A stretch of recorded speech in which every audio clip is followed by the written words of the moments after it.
Okay, that sounds good, David. I appreciate that, and I appreciate the opportunity. I want to thank everybody for your valuable time and joining us today. Got essentially, I'm going to talk a little bit about the state's GIS and data, GIS data and applications. I want to try to give you a 10,000 foot view or an overview of those data and services and the things that will be useful to you at the local government level. The first thing I'm going to do here is a Mentimeter poll just to get a better understanding of everybody's title, position, etc. And just find out, yeah, it'll just help me a little bit in the presentation. So if you don't mind, you can take out your phone. You can use the code to fill out just a few questions for me, and we'll probably the most important slide throughout this whole entire presentation. So if you don't take anything from this presentation away, except for one thing, take tnmap.tn.gov. This is our landing page. This is the location that you can find all the information that I'm going to cover today. It's going to, we'll keep it updated with upcoming projects, with data, applications, etc. All of those links live here at tnmap.tn.gov. All right, presentation's over, right? That's all you need to take home. I'm going to go through an overview of our data and resources using the website. So we've got essentially, you know that link now, tnmap.tn.gov. I'm going to go to this top link, which is an overview of TNMap's data and resources. Again, this is just to let you know that these things are available. These things are here, and they will save your county time, money, resources, etc.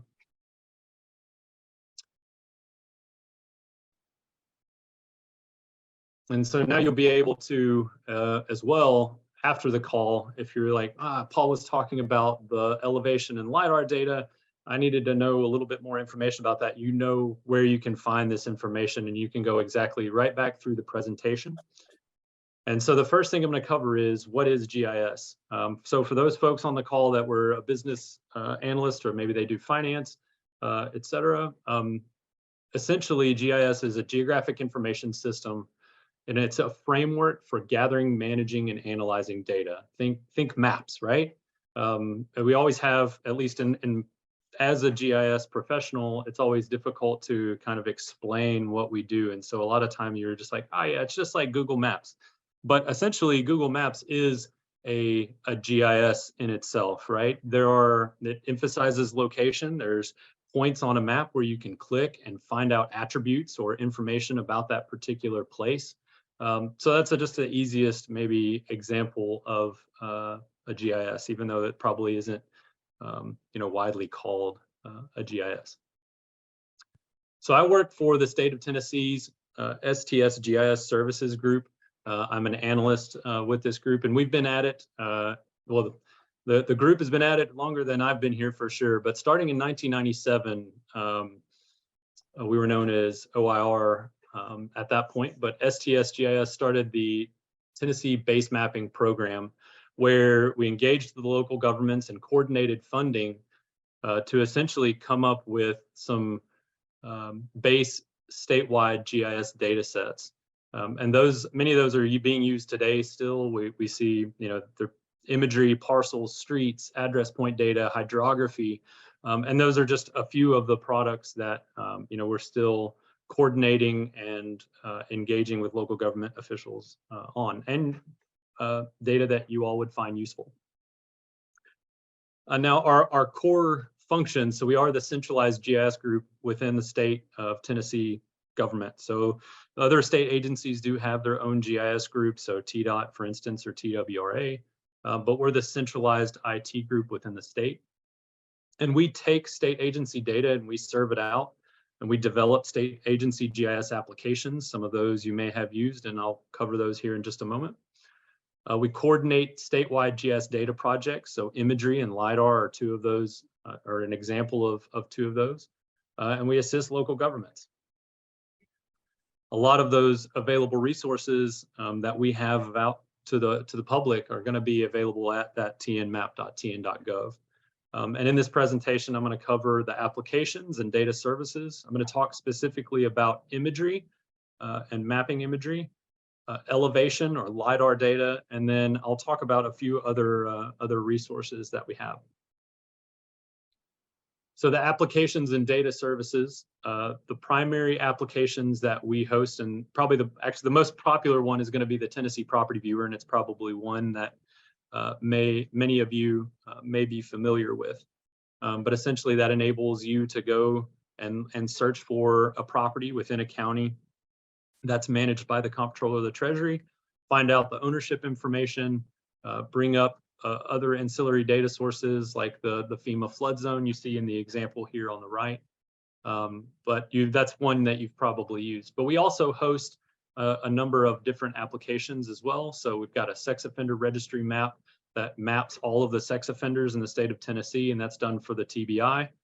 We have the voter lookup, so it enables you, and each one of these yellow boxes or links. So if you're following along on your computer and you're interested in one of these, these are all links and they'll drive you right to the application. But we have the voter lookup, being able to look and see where you vote. Civil War Project is really interesting. It's got a lot of historical information, obviously, with the Civil War, shows battles, etc. And the sales tax lookup. We have lots of other applications as well, but these are just some highlights. We have lots of different services and data sets that we serve out to the public as well. So we have administrative boundaries, which you see on the right here. We've got the city boundaries that's the Comptroller of the Treasury puts up. And we take that data and we share it out to the public so they can use it in their GIS software as well. We have imagery, as I mentioned, and geolocators. We have a lot of, if you're an Esri county or a county that's using Esri products, we do have a lot of data sets in our Esri ArcGIS Online. So those voting districts, admin boundaries, etc. And then we serve up hydrography data, and as well as the NG911 address points and center lines. So we receive those from local districts. Those are aggregated at True North Geographic and then sent to us, and we share those out to the public. Something I wanted to highlight is some of the data that the Comptroller of the Treasury shares. So they take the parcel data from the local level. So your assessor, if you participate at the county level with the Comptroller of the Treasury, your parcel data is then shared out to the public, and that's been extremely useful and helpful at the local level with engineers, surveyors, GIS professionals. Tons of folks are using that data. Additionally, they host some land use data. So they have county PDF maps. You may have seen these that have the different types of land use. So whether it's a multifamily dwelling, a duplex, commercial, public use, etc. They have that information hosted and they share that out in PDFs. We host a service. So if you're a GIS user, we have a service link that you can bring into your mapping software. The last thing I'll touch on this applications and data services. So we also host hydrography data. So that hydrography data was collected between 2000 and 2006. And that's, just think about that as water data, right? Lakes, rivers, streams, etc., which can support a number of different applications and county departments. Something I'll touch on later is participation in the 3D hydrography program, which is a USGS program, where essentially the hydrography is going to be all in 3D and updated. All right. Moving on from those data and applications, we're going to talk a little bit about elevation and LiDAR data. Again, I'm not going to dive too deep in the weeds. There's a lot of technology and specifics that go into LiDAR data. But if you've never heard of it, it's light detection and ranging. Essentially, a plane flies over and using a sensor that has a bunch of lasers on it, spits out a point cloud. That's what you're looking at here on the right. This is downtown Nashville. Essentially, those lasers just measure the X, Y, and Z of a specific location or point. And from that point cloud, we can get a lot of different products that are really useful and can save a lot of time, again, at the local level and have lots of different use cases. We have links out here. Again, I'm not going to dive too deep, but lidar.tn.gov, that's another link that's a good one to know. It is on tnmap.tn.gov, so you don't necessarily have to know that one. Again, that TN map is our landing page. But there on that page specifically, we walk through the about. We have resources, we have training videos. We also have access and downloads to all of the different data products that LiDAR provides. A few of those that I'll highlight for this group are going to be the digital elevation model and contours, as well as the building footprints, which we've got in the map here on the right. So if you're doing any kind of economic and community development, let's say you're putting in an industrial site, or you need to plan for a specific building, these 2-foot contours, which we share and serve, have been extremely valuable and useful to engineers, surveyors, doing site planning, etc. So again, this is a resource that's out there. It's free. People can find it and use it. Another one is the digital elevation model, which is in the background. That's that grayscale image, and essentially just shows the terrain and the elevation. So you can use that for lots of different use cases. Additionally, we have the building footprints, which you see here, which are derived from the LiDAR. All of these products are derived from that original LiDAR flight. But again, just some data that can assist at the local level. And then I'm not really going to touch too much on this, but essentially this is our coverage map that shows which areas were flown at what time, and where you can download those specific products. So let's say I'm working in Lincoln County. I can click on Lincoln County, figure out exactly what DEMs or contours I need to download. So for those GIS users, this is going to be where you want to point them. Or engineering firms too, and engineers, not just GIS folks, can take advantage of this. Additionally, for those folks that are not familiar with LiDAR and you want to pass this along, we do have 2 video series, one using Esri software, another one using QGIS, which is free and open source. My favorite example of using the QGIS recently was a local highway department official that I met at a local engineering meeting in West Tennessee, and was just figuring out about GIS and the LiDAR data, and didn't know anything about it, and kind of started to learn more and more. And at the last conference I saw him, he was able to pull up his phone and show me all of the roads within his county, and each one of the county roads was symbolized, or so it had a special color based on the pavement type and the pavement condition. So it was just expanding his his efficiency and being able to just pull this up on a map. And the cool thing was he was able to do it on his phone. So that's just one of those kind of impact moments for me. It was really interesting to see and super cool. I'm going to move off of the LiDAR now and the elevation data, but I want to let you know about our imagery program. So we host multiple imagery data sets. And when you think imagery, think mapping imagery, right? That you can bring into your GIS or your engineering software. Think, Google Maps, you have that imagery background, right? Well, that is not always the most up to date. And so the state has worked hard to develop an imagery program that is up to date and offers a multitude of different options. So the first one of those is going to be our Vexel imagery product, which is available to all local government folks.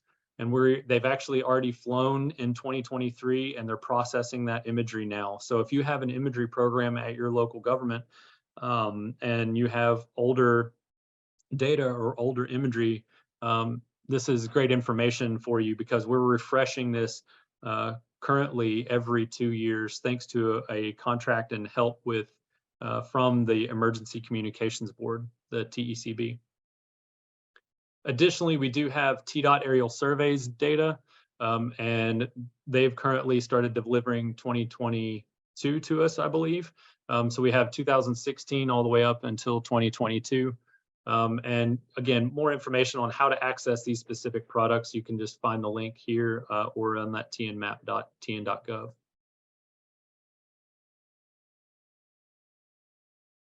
I'm not going to go too far into who GIS data can benefit. I kind of touched on that a little bit and tried to highlight some of those pieces and parts where specific GIS data sets would benefit at the local level. But GIS data benefits a lot of different departments, and you may know of those departments, and maybe you don't. I don't know.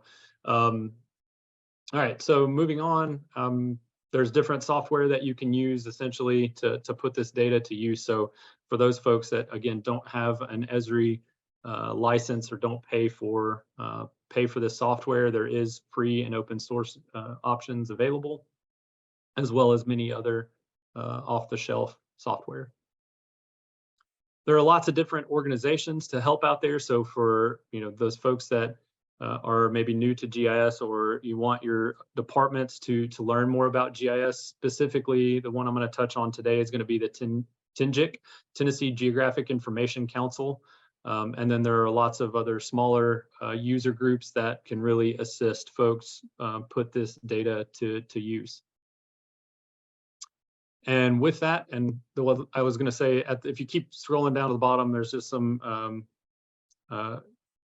nice words on how this data is being used, and then there's some contact information here as well. I'll share that contact information in just a little bit as well at the end of the presentation. So for those that were paying attention, right, it was tnmap.tn.gov. That's where we are. Again, I just gave you the run through of that overview on what we host and serve. But I will go to our GIS data page and just show you quickly. This is how those GIS folks will access our products. So we have that imagery link on what products do we have available and how can you access them. Same thing with the LiDAR. We've got our NG911 data. The part links out to the parcels if you're a GIS user, REST services directory, and data server, as well as some additional data served out by state agencies on an open data portal.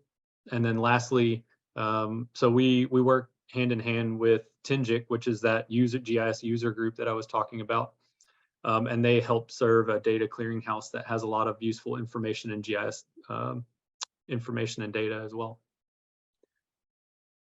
All right, going back to that main landing page, I'll show you the applications really quickly. It links out to the property viewer, the sex offender locator, voter lookup, corrections, etc. So this is just kind of a walkthrough on a lot of our different applications. All right, let's see, I'm gonna move on to, I mentioned TNGIC several times. I'd be, I guess, remiss to not mention TNGIC. I'm lucky enough to be the current president of TNGIC, which is, again, the Tennessee Geographic Information Council. This is the state's GIS user group.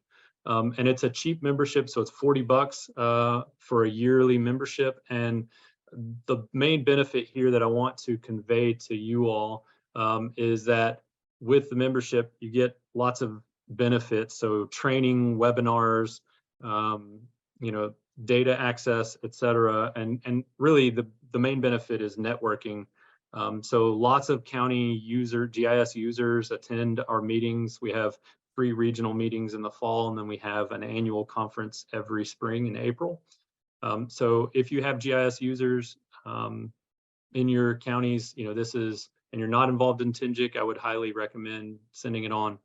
And our group works with them to help serve data and all kinds of other things.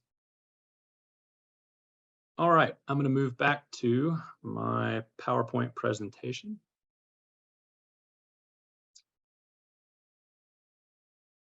And I want to touch on 2 upcoming and ongoing projects that we have at the state with our group that I think are going to be really important at the local level. And I hope to give you an update maybe next year sometime when both of these things have had a little bit more time to mature.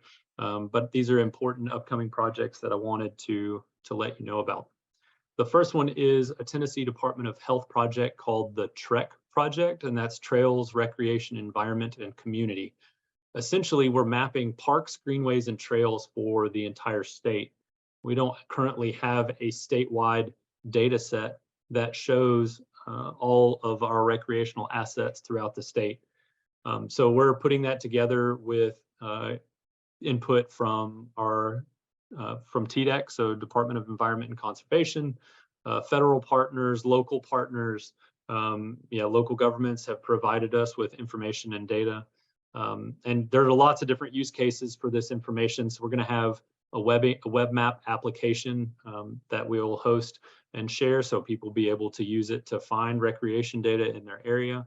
But tourism and promotion of those resources are going to be real big use cases, as well as identification of underserved areas. So where do we need to put in greenways, trails, parks, etc.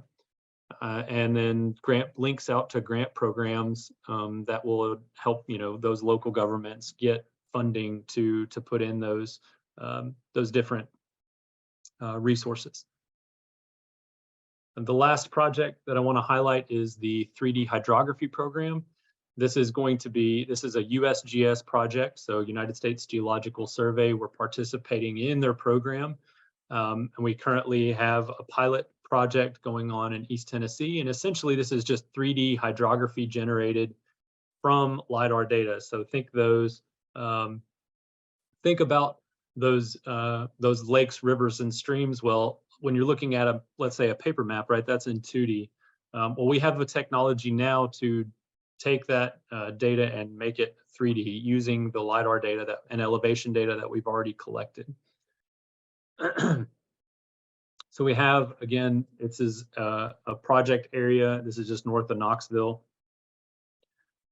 Excuse me, I'm gonna take a sip of water here. Just north of Knoxville, covering multiple counties.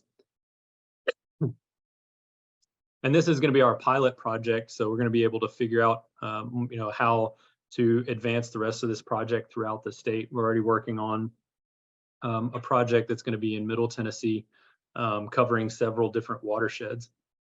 And the big use case here at the local level is going to be culvert identification, flood and water modeling. So you EMA folks, or roadway and stormwater engineering. So the highway department officials and folks that are designing culverts, if you can be able to use this information in mapping software to better help your design. And there's lots of different use cases. But again, two ongoing and upcoming projects that we've got going on right now that I just wanted to highlight and inform everyone about. And what was that link again, right? Resounding tnmap.tn.gov, hopefully in your head. And then here's my contact information. So if you're going through, any of our resources that I've just provided you on tnmap.tn.gov, please feel free to reach out if you have any questions. I'd be happy to help assist or point you in the right direction.